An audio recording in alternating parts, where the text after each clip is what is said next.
Subscribe कीजिए महाविद्या साधक परिवार ऑफिशियल चैनल को। बेल आइकॉन को प्रेस कीजिए, ऑल ऑप्शन पर क्लिक कीजिए ताकि आने वाले वीडियोस की नोटिफिकेशन आपको मिलती रहे।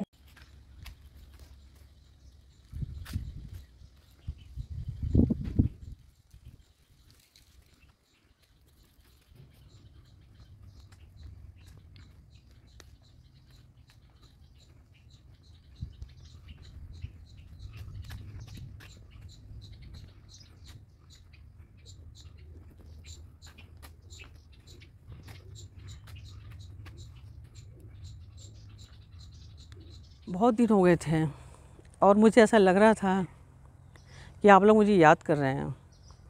जब आप लोग याद करते हैं तो मुझे पता चलता है कि हाँ, तुम लोग मुझे याद कर रहे हो कि गुरुमा बहुत दिन से नहीं आई हैं, बहुत दिन से देखा नहीं है, बहुत दिन से कुछ हुआ नहीं, कुछ सुना नहीं है।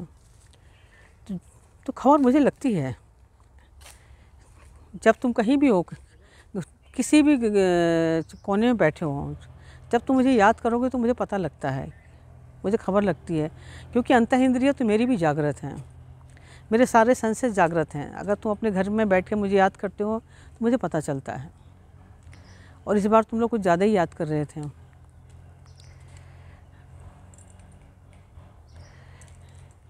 ईश्वर ने हम सबको अंतः इंद्रिय दी हैं। मनुष्य को बहुत कुछ ईश्वर ने दिया है, अंतः इंद्रिय दी है मनुष्य को बहुत कुछ। मनुष्य को तो बहुत कुछ दिया है, छोटे छोटे प्राणियों को भी दिया है, चिड़ियों को भी दिया है, मछलियों को भी दिया है एक अंतर इंद्रिय, जिससे सारे ब्रह्मांड से वो जुड़े हुए हों। और मनुष्य को तो बहुत सारी चीज़ें दी है ईश्वर ने, पर मनुष्य ने सिर्फ अपनी बुद्धिमानी से बहुत सारी चीज़ों को खो दिया है।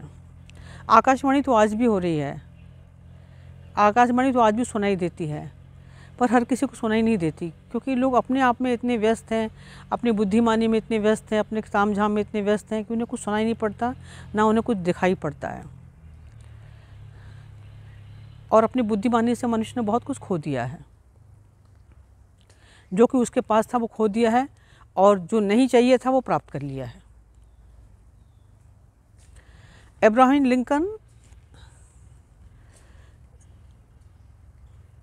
अमेरिका के 16वें राष्ट्रपति थे। बात आ रही है, अंत बताऊंगी एक उदाहरण की। अब्राहम लिंकन जो हैं वो अमेरिका के 16वें राष्ट्रपति थे, और उन्हें क्या कहते हैं, एक दिन सपना आया, ऐसा सपना आया उन्हें कि मेरी मृत्यु हो गई है और किसी ने मेरा मर्डर कर दिया है। उन्होंने अपने आप को मृत देखा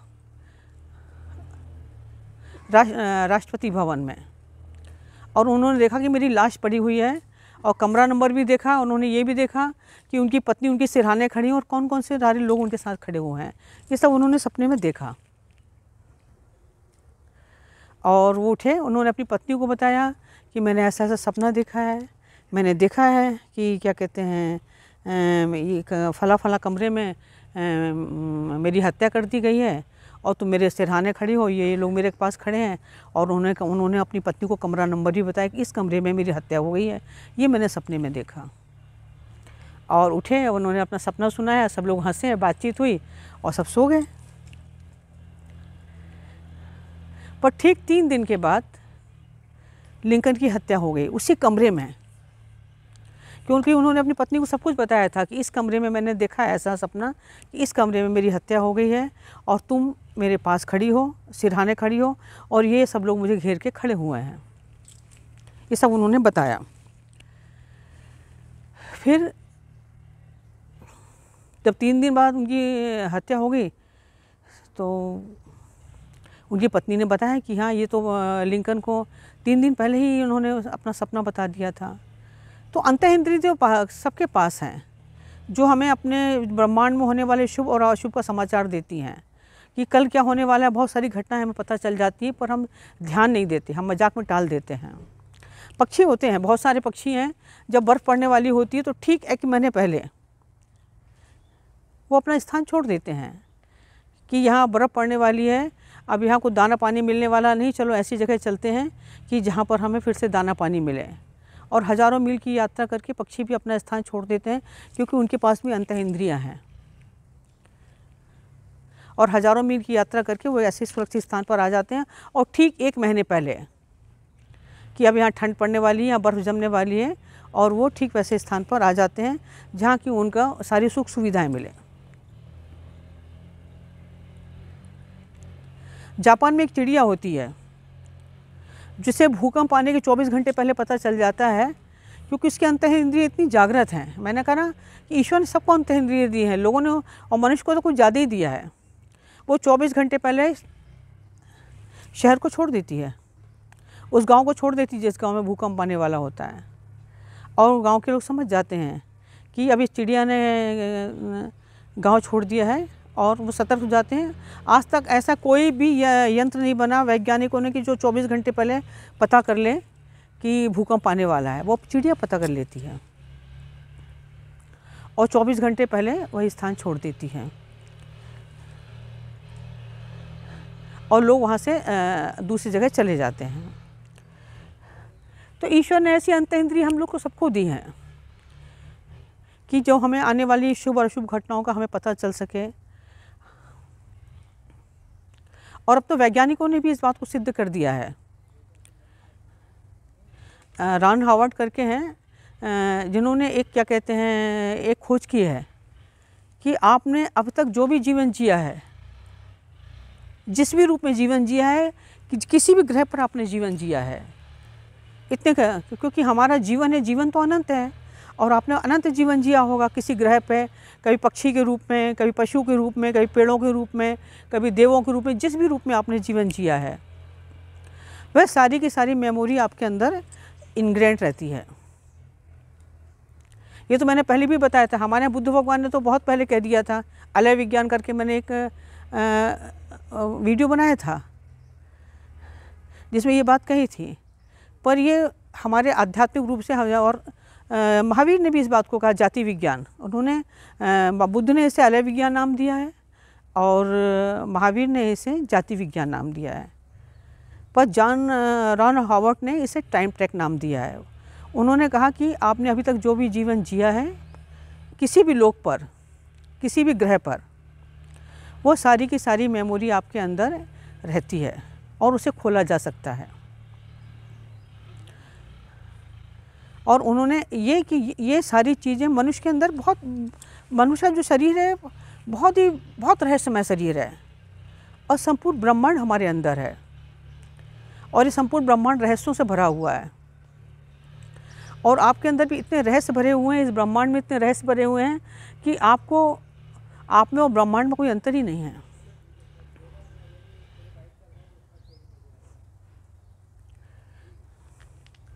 दूसरी बात, अभी कुछ दिन पहले 2 ग्रहण पड़े। ये जगह दिखाने लाई हूँ तुम्हें, ये पीछे दिख रहे हैं ये। अभी कुछ दिन पहले 2 ग्रहण पड़े, एक सूर्य ग्रहण पड़ा और एक चंद्र ग्रहण पड़ा।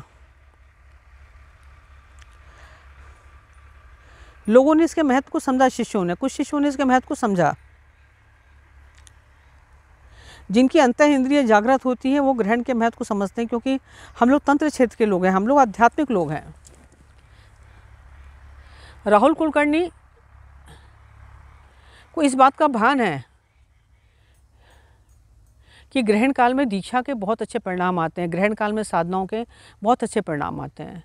लोग कहते हैं ग्रहण काल का समय अच्छा नहीं होता, बस जो साधक होता है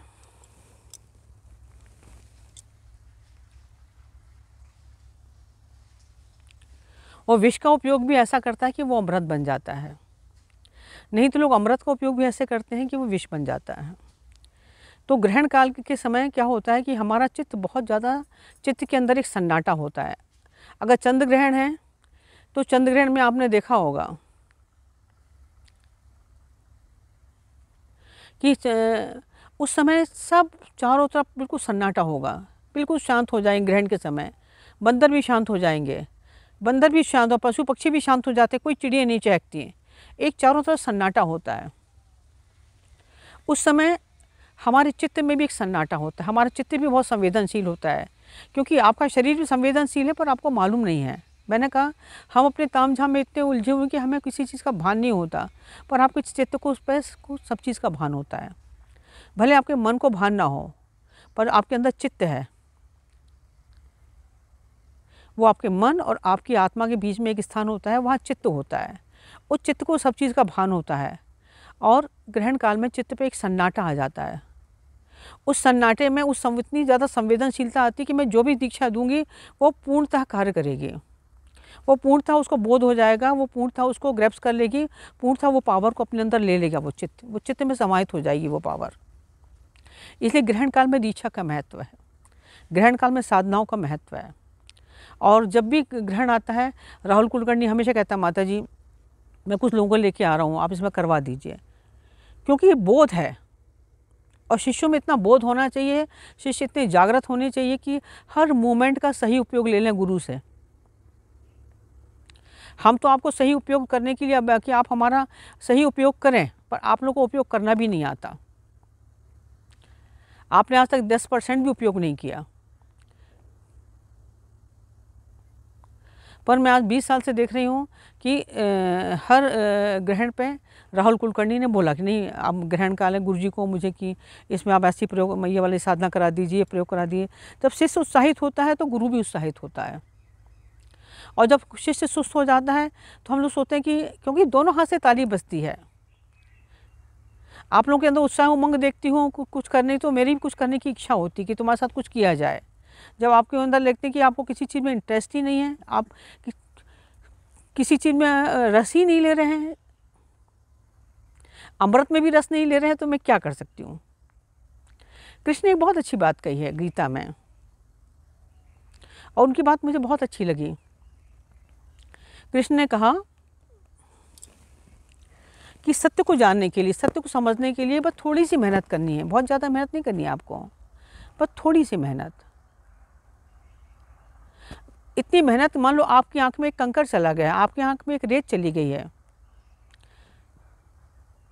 तो उसको आप हटाएंगे, उतनी मेहनत करनी है। अगर आपकी आंख में रेत है, आपकी आंख में धूल चली गई है, तो कितना भी बड़ा हिमालय होगा सामने, वो भी आपको नहीं दिखेगा, क्योंकि आंख में धूल जमी हुई है। वो आंख की धूल हिमालय को ढक देगा। सामने अगर ईश्वर भी खड़ा हुआ है तो वो धूल से आपको दिखेगा नहीं, आपके सामने ईश्वर साक्षात खड़ा हुआ है, क्योंकि आँख में धूल जमी है। और जब आँख की धूल हट जाती है तो हमको सब कुछ साफ साफ दिखाई देता है। बस कुछ साधनाओं की ज़रूरत है, कुछ बोध की ज़रूरत है कि आँखों की धूल कैसे हटे। इसलिए दीक्षा दी जाती है, इसलिए साधना संपन्न कराई जाती है कि जो आँख में कंकड़ी पड़ी है इसको हटा दें और आपको साफ साफ नज़र आने लगे। मनुष्य एक चौराहा है, मनुष्य एक चौराहे पे खड़ा है। मैंने देखा है मनुष्य को कि मनुष्य एक चौराहा है, उसका शुभता भी चलती है, बहुत से लोगों के साथ बहुत शुभता चलती है, बहुत से लोगों के साथ बहुत अशुभता चलती है, तो उसके साथ शुभता और अशुभता दोनों चलती हैं। मनुष्य के साथ पशु और परमात्मा दोनों चलते हैं। किसी में बहुत ज़्यादा पशु तत्व होता है। मैंने बहुत सारे शिष्यों को देखा है जिनमें परम तत्व बहुत होता है, जिनमें ईश्वर तत्व भी होता है। भले वो मेरे शिष्य हैं तो क्या है, पर मैं देख लेती कि इनमें दैवी तत्व है, इसमें देव तत्व है। और बहुत से लोग दीक्षा लेने आते हैं तो मैं समझ पशुत्व बहुत है। तो सब कुछ हमारे अंदर है, क्योंकि मनुष्य एक चौराहा है। अब आप कौन सा मार्ग चुनते हैं आपके हाथ में है। अगर आप जब पैदा होते हैं और आप अपने साथ कुछ भी नहीं करते, जैसे भगवान के यहाँ से आए वैसे ही हैं, तो आप पशु हो जाएंगे। क्योंकि नीचे गिरने के लिए कोई मेहनत नहीं करनी पड़ती, कोई साधना नहीं करनी पड़ती, कोई दीक्षा नहीं लेनी पड़ती, कोई पढ़ाई नहीं करनी पड़ती, कुछ नहीं करना पड़ता। पशुता प्राप्त हो जाएगी, आप कुछ भी नहीं करना आपको। अगर आपको सत्य जानना है देवत्व के लिए या आपको, तो आपको ऊपर उठना बहुत मुश्किल है। ऊपर उठने के लिए बहुत साधनाएं करनी पड़ती हैं, बहुत मेहनत करनी पड़ती है, बहुत परिश्रम करना पड़ता है। और ये ऊपर उठना एक बहुत बड़ी कला है, ये किसी किसी को आती है। और जीवन की पूर्णता इसी में है कि मनुष्य ऊपर उठे। जब ऊपर उठता है, जब शिखर पर पहुंच जाता है, वो शिखर पर सब कुछ प्राप्त कर लेता है। कीचड़ में कमल जो है कीचड़ में खिलता है, इसलिए कमल का एक नाम पंकज है। हम कमल को कहते हैं पंकज। पंख का मतलब क्या? पंख का मतलब होता है कीचड़, कीचड़ को हम पंख कहते हैं। और जा का मतलब होता है जन्म। तो पंकज का मतलब होता है कमल। जब कीचड़ देखते हैं तो कीचड़ को देख के आपको ऐसा नहीं लगता कि इसमें कमल छुपा हुआ है, पर उसी से जब कमल निकलता है तो आसमान से बातें करता है, तारों से बात करता है और अपना सौंदर्य चारों तरफ फैलाता है। ऐसी मनुष्य हम लोगों का जीवन भी ऐसे ही है। हम सब कीचड़ में पैदा हुए हैं और मनुष्य की पूर्णता यही है कि वो कमल बने, कमलवत बने, ऊपर ऊंचाई पर पहुँचे। इसलिए आपने लक्ष्मी के हाथ में देखा कमल है, विष्णु के हाथ में देखा कमल है। आपको जितने देवी देवता हैं ये सब क्यों कमल लिए हुए हैं? कि इस बात के साक्षी हैं, ये मनुष्य को याद दिलाते हैं कि तुमको कमलवत बनना है, तुमको ऐसा बनना है, इसी में तुम्हारे जीवन की पूर्णता है और यही सत्य है।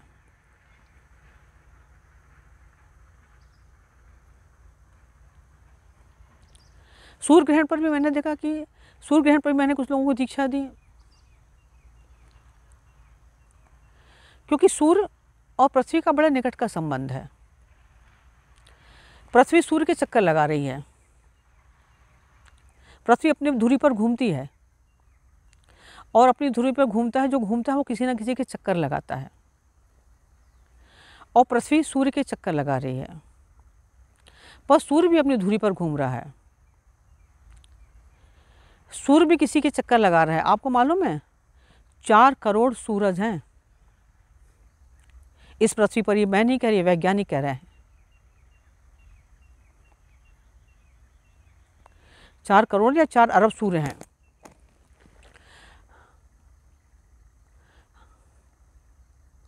सारा सौर परिवार चक्कर लगा रहा है, 2 मिलके चक्कर लगा रहे हैं, 3 मिलके चक्कर लगा रहे हैं, पर जो चक्कर नहीं लगा रहा वो किसके चक्कर लगा रहे हैं? ये जो अरबों सूर्य हैं इनका जन्म किसी महासूर्य से हुआ है, वो बिंदु से। उस बिंदु को आज तक वैज्ञानिक नहीं समझ पाए कि वो बिंदु क्या है। वो स्थिर है, वो किसी के चक्कर नहीं लगा रहा है, वो स्थिर प्रज्ञ है, वही ब्रह्म है, वही महासूर है, वही भगवत त्रिपुर सुंदरी है और वही सब कुछ है। ये श्री यंत्र की स्थापना मैं इसीलिए कर रही, मेरे पीछे देख रहे हैं आप, ये यहाँ ये की स्थापना होगी। ये स्थान को देखें आप, ये स्थान दिख रहा है आपको, ये तुम्हारे गुरुजी बनवा रहे हैं अभी इसको, देखें आप यहाँ।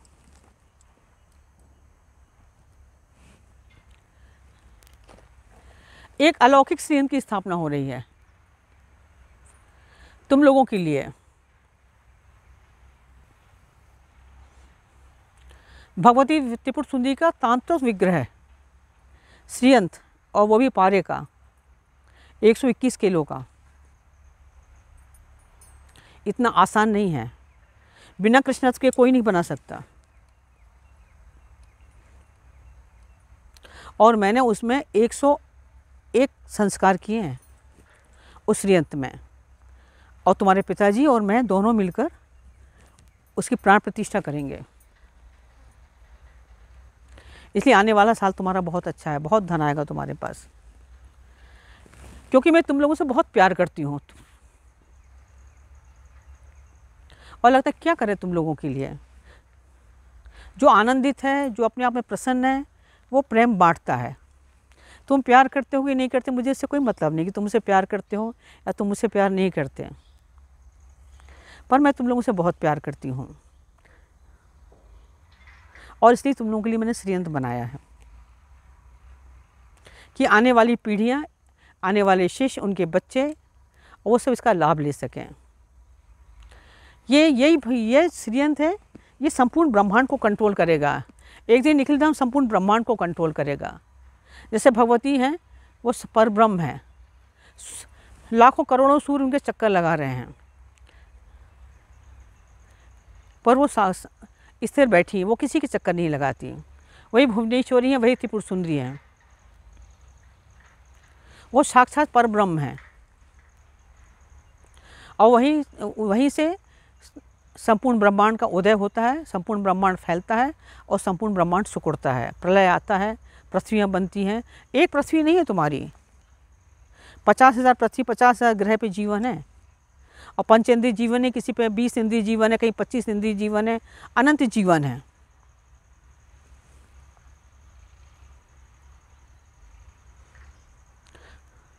और अलग अलग रूप में जीवन है। अब सोना है, जीवन तो है, और 50,000 ग्रह पे जीवन है, ये वैज्ञानिक कहते हैं, ये मैं नहीं कह रही हूँ, ये कोई पुराण नहीं कह रहा है, ये वैज्ञानिक कह रहे हैं। अब सोना है, सोने के आप कड़े बना लो, सोने के आप जेवर बना लो, पर ये जीवन है। जीवन किस रूप में है? 5 इंद्रिय है कि 10 इंद्रिय है कि 20 इंद्रिय है, पर बहुत दिव्य जीवन भी है, बहुत दिव्य टेक्नोलॉजी भी है जो अनेक ग्रहों पर है। फिर तुम्हारी पृथ्वी लोक ही नहीं है।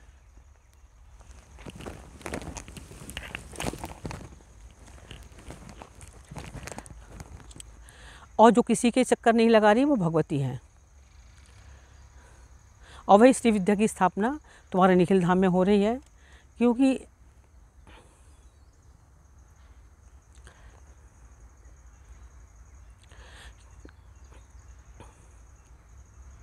सूर्य हमारे रक्त के कण कण में है। एक अंतर करंट चलता है पृथ्वी से सूर्य, सूर्य से और वहाँ से एक अंतर करंट चल रहा है, जिसके साथ तुम्हारा उस बिंदु से कांटेक्ट बना हुआ है।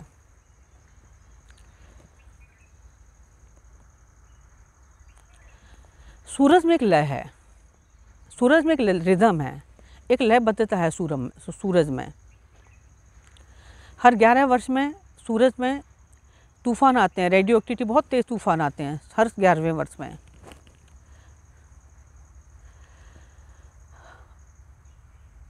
और जब वहाँ तूफान आते हैं सूरज पर, तो पृथ्वी पर युद्ध होते हैं, पृथ्वी पर हिंसाएं होती हैं। 11 वर्ष की रिदम है सूर्य पे, 90 वर्ष की रिदम है। 90 वर्ष में भी सूर्य में बहुत चेंजेस आते हैं। 45 वर्ष तक सूर्य जवान होता है और 45 वर्ष बाद सूर्य बूढ़ा होता है।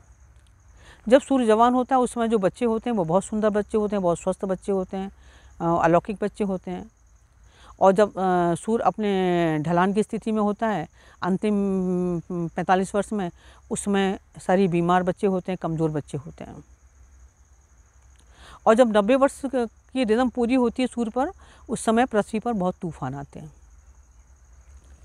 ये सत्य है। और उसके बाद सूर्य फिर से जवान होना शुरू होता है। एक रूस का बहुत बड़ा वैज्ञानिक था जिसका नाम था अलेक्जेंडर चेवेस्की। उसने 750 साल की गणना की थी सूर्य के ऊपर, ऐसे ही नहीं कर रही हूँ मैं।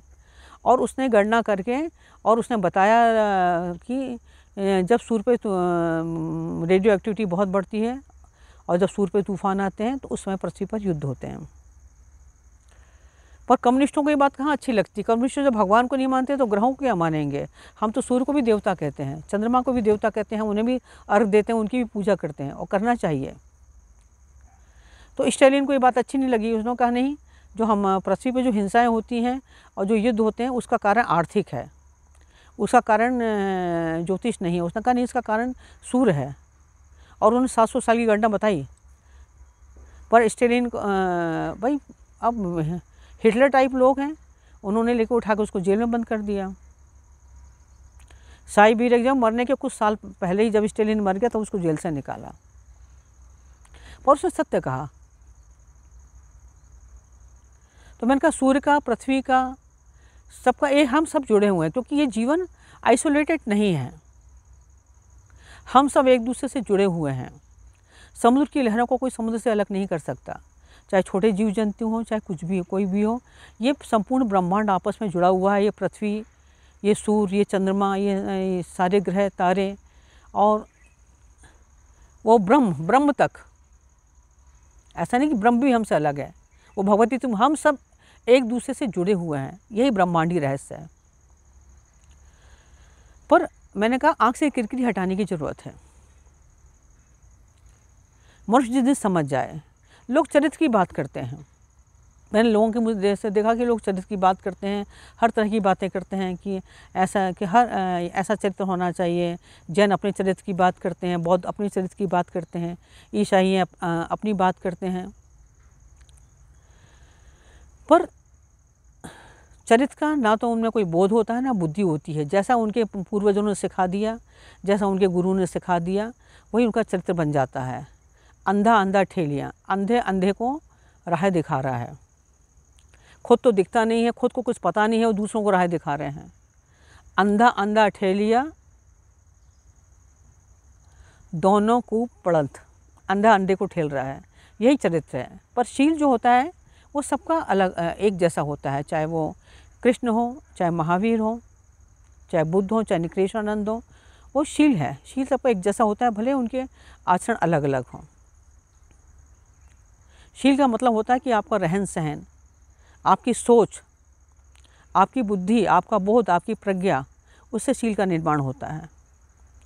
और चरित्र तो जिस घर में पैदा होगा वैसी चरित्र है। जैनियों का चरित्र अलग है, बौद्धों का चरित्र अलग है, मुसलमानों का चरित्र अलग है, और सब अपनी अपनी बात करते हैं। अरे यहाँ हजारों कबीले हैं, सबके अपने अपने चरित्र हैं, और सब अपने आप को महान समझते हैं। आप अफ्रीका में जाएंगे तो वहाँ भी बहुत सारे कबीले हैं, और ऐसे ऐसे कबीले हैं, ऐसे ऐसे लोग हैं कि वो आपके ऊपर हंसते हैं और आप उनके ऊपर हंसते हैं। ऐसे भी लोग हैं। एक बार क्या हुआ, अफ्रीका के जंगल में एक पादरी पहुंचा, ईसाई, और उसको कुछ आदमखोरों ने पकड़ लिया। तो ईसाई ने कहा ये भाई मुझे क्यों पकड़ रहे हो तुम लोग, ये तो गलत है, तुम लोग तो आदमखोर हो, और क्या करोगे मुझे पकड़कर,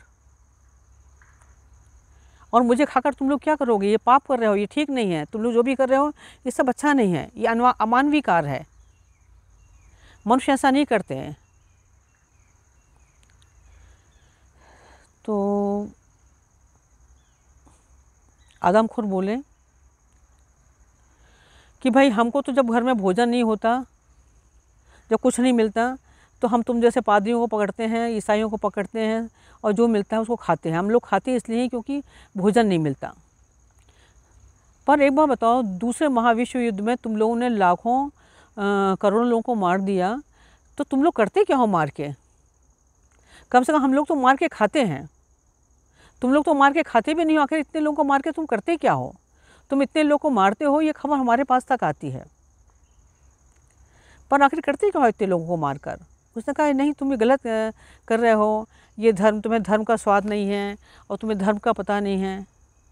कहले आप मुझे कह रहे हो मुझे धर्म का? वो कहता है आदमखोर लोग भी होते हैं, उनका भी चरित्र है, वो आदमखोर है, वो अपने आप को बहुत महान कह रहे हैं, वो कह रहे तुम लोग गलत हो, हम लोग अच्छे हैं।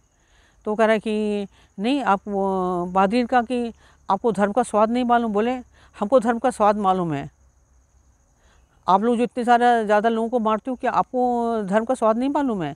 आप क्या बहुत पुण्य का काम कर रहे हो? आप लोग मनुष्य हो, और हम लोग अमानवीय लोग हैं।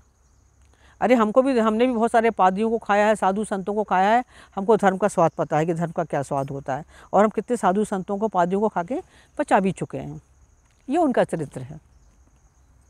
मैंने कहा हर तरह के चरित्र होते हैं, और उनके पास ना बुद्धि होती है, ना उनके पास कोई विवेक होता है, ना कोई ज्ञान होता है। जैसा उनके घर वालों ने सिखा दिया, जैसे बड़े बूढ़े सिखा जाते हैं, जैसे उनके गुरु लोग सिखा जाते हैं, वही उनका चरित्र बन जाता है। ऐसे ही बहुत सारे कबीले हैं जहाँ लोग चींटी खाते हैं। कोई उनके घर में आता है तो वो उसको चींटी का भोजन कराते हैं, और चींटी को बहुत पौष्टिक और बहुत अच्छा खाना माना जाता है। और कोई बच्चा जैसे कि खेल रहा है और कोई चींटी दे, गप से खा जाएंगे चींटी को, और वो उनके घर वाले कहते हैं कि हाँ मेरे बच्चे ने बहुत स्वादिष्ट चीज़ खा ली। और कोई मेहमान आया उसको अगर चींटी का नाश्ता करा दें तो वो बड़े खुश होते हैं कि अरे इनके घर में हमको गए तो चींटी का नाश्ता कराया, बड़े खुश हो जाते हैं। तो ऐसा भी चरित्र होता है कबीलों में, ऐसे भी ये भी चरित्र है लोगों का। ऐसे भी क्योंकि उनके बड़े बूढ़े सिखा गए कि तुम लोग चींटी खाना, चींटी बहुत पौष्टिक होती है और चींटी का आहार बहुत अच्छा होता है। ऐसे भी लोग होते हैं, वो उनका चरित्र वो बिच्छू खाते हैं। अरे चीन में देख लो ना, ये चीनियों का चरित्र वो सांप खाते हैं। वहाँ के लोग सांप खाते हैं, सांप की सब्जी को बहुत पौष्टिक सब्जी मानी जाती है। और कुछ लोग तो ऐसे हैं कि जिस दिन उनको सांप की सब्जी नहीं मिले तो उस दिन वो कमज़ोरी लगती है, बोले आज कुछ पौष्टिक खाना नहीं मिला, सांप वाप नहीं खाया हो। तो ये भी ऐसे ऐसे भी चरित्र है लोगों का। तो आप किसको चरित्र कहोगे?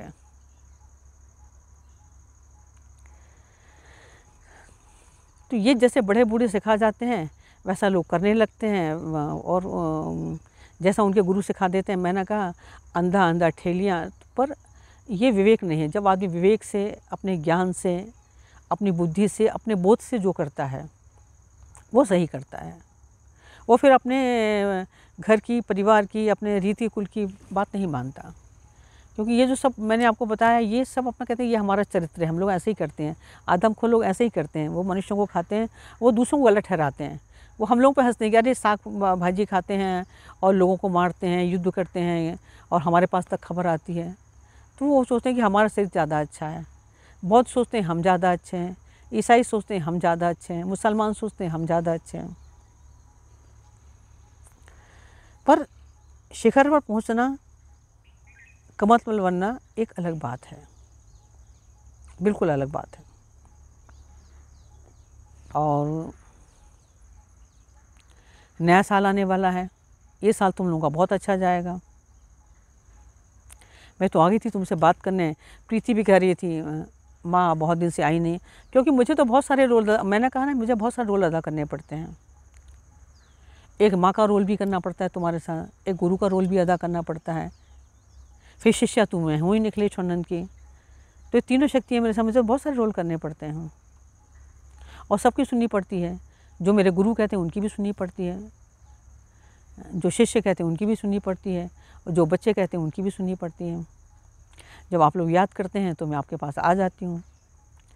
तो मैंने कहा जब आप लोग याद करते हैं, कहीं भी याद करेंगे मुझसे, मुझे हमेशा अपने पास पाओगे, क्योंकि मैं तुम लोगों से बहुत प्यार करती हूँ। जो आनंदित होता है वो प्यार बांटता है। मैं अपने आप में बहुत आनंदित हूँ, बहुत पूर्ण हूँ। और जो दुखी होता है वो प्रेम मांगता है, और लोग आप प्रेम मांगते हैं क्योंकि लोगों के पास प्रेम ही नहीं है। प्रेम को देना सीखो। आज आप देखोगे तो चारों तरफ बड़ी बेसुरी ध्वनियाँ आ रही हैं। मैं देखती हूँ अपने आसपास, अपने चारों तरफ बहुत बेसुरी ध्वनियाँ हैं। कहीं कोई संगीत का नामो निशान नहीं है, कोई संगीत नहीं है लोगों के जीवन में, आसपास। और एक बड़ी विकृति है लोगों के चेहरे पे, लोगों के स्वभाव में और लोगों के नेचर में, बहुत विकृतियाँ हैं। क्या है इसका कारण? कोई लय, क्योंकि उनके जीवन में कोई लयबद्धता नहीं है, उनका जीवन सुव्यवस्थित नहीं है। जब तक जीवन सुव्यवस्थित नहीं होगा तब तक जीवन में संगीत नहीं हो सकता। आज बीमारियां बहुत बढ़ रही हैं, जितने ज़्यादा डॉक्टर बढ़ रहे हैं उससे ज़्यादा तो बीमारियां बढ़ रही हैं। आज की सबसे बड़ी बीमारी क्या है बताओ आप? क्या है आज की सबसे बड़ी बीमारी? मैं पूछती हूँ आप लोगों से, आप गिनाएंगे ये। सबसे बड़ी बीमारी आज की ये है कि लोगों के दिल ने धड़कना बंद कर दिया है, लोगों के अंदर से प्रेम खत्म हो गया है, और लोग अपने आप में एक बंद अणु हो गए हैं और अपने आप को अकेला महसूस करते हैं।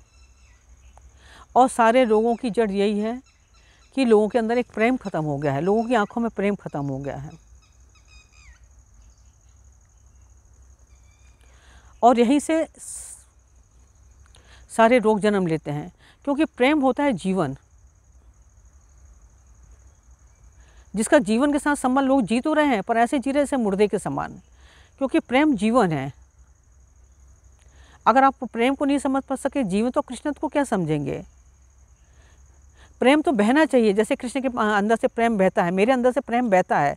किसको देना है, किसको नहीं देना। अगर मैं अपने बगीचे में बैठ जाऊं तो गिलहरी भी आ जाती है मेरे हाथ से कुरकुरे खाने के लिए। सारे पक्षी आके मेरे गोद में बैठ जाते हैं, उन्हें मालूम है ये मुझसे प्रेम करती है, ये मुझे रोज़ दाना खिलाती है। तो प्रेम तो बहना चाहिए अंदर से, यही कृष्णत्व है। और प्रेम जीवन है, और लोग प्रेम के साथ संबंध खत्म हो जाता है तो लोग जी तो रहे हैं पर मुर्दे के समान जी रहे हैं। जीवन से के साथ उनका संबंध नहीं बनता, पर जिनके अंदर प्रेम जागृत हो जाता है उनका जीवन के साथ संबंध बन जाता है। नहीं तो लोग एक अणु की तरह बंद हो गए हैं अपने आप में। और जितना ही ज़्यादा आपके अंदर प्रेम विकसित होगा, उतने ही ज़्यादा आपके अंदर से काम खत्म होता जाएगा। और जिस दिन आप संपूर्ण प्रेममय हो जाओगे, लोग ब्रह्मचर्य की बड़ी बड़ी बातें करते हैं, बहुत क्रोध भी करते हैं, क्रोध होगा तो काम भी होगा। लोग ब्रह्मचर्य की बातें करते हैं, नियम ब्रह्मचर्य का नियम लेने से कुछ नहीं होगा। आप नियम ले लें कि हम ये नहीं खाएंगे, वो नहीं खाएंगे, पर वो नियम से कुछ नहीं हुआ। अंदर से वो आना चाहिए, अंदर से एक आत्मक्रांति आनी चाहिए। जब वो बात अंदर से आ जाती है, आपकी आत्मा से आ जाती है, तो जैसे ही जैसे प्रेम विकसित होता जाता है, अंदर से ब्रह्मचर्य प्रकट होने लगता है। और जब संपूर्ण प्रेममय हो जाते हैं तो आप संपूर्ण ब्रह्म के साथ संबंध हो जाते हैं, आप ब्रह्मचारी हो जाते हैं।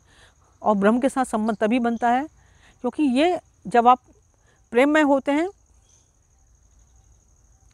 तो संपूर्ण ब्रह्मांड के साथ आपका संबंध बन जाता है, मेन पावर से आपका संबंध बन जाता है।